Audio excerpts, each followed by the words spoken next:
Our message is very simple.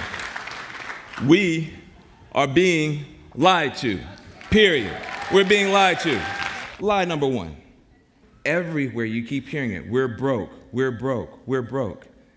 You know, and the first time I started hearing people say this, to me it sounded kind of strange. Look, I'm going to tell you, I don't care what they keep telling you on TV, I don't care what they say in Washington, D.C., you are not crazy, we are not broke, and we are not alone. Say this together with me. America is not broke.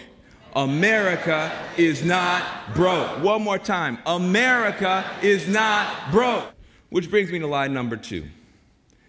Asking the super rich to pay their taxes hurts America's economy. Pardon me. I mean, you would think that since so many of our corporations refuse to share their earnings through wages, they would at least be patriotic enough to pay America back in the form of taxes. And when they do poorly, they should not be expected to pay much back in the form of taxes. But when they do well, they should. You do, that's simple, that's fair, that's fair. You do well in America, you should do well by America.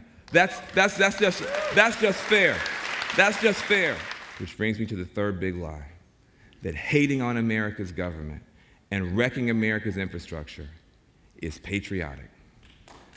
This is the worst part of it all for me, the way the people who are championing dismantling everything we believe in have painted themselves red, white, and blue. They want to paint that wrecking ball red, white, and blue and expect us to stand here saluting while they destroy the country.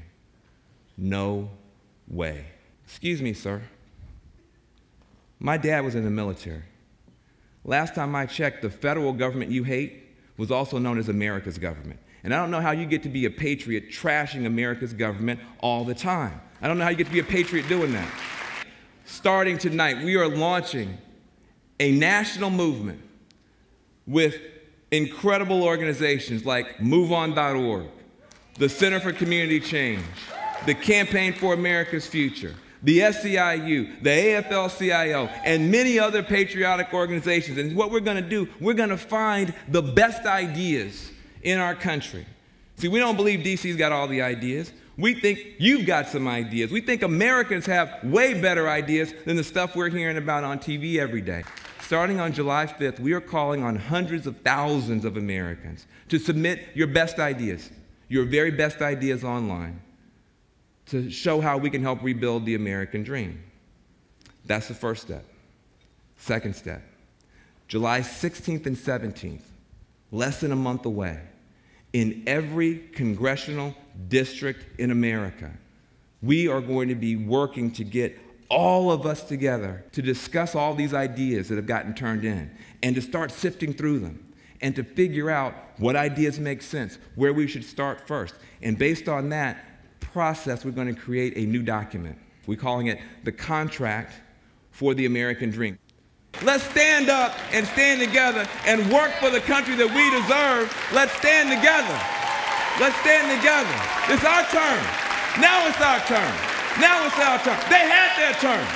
They've had their turn. They've had the microphone. We're taking the microphone, and we're going to build a movement that stands for liberty and justice for all.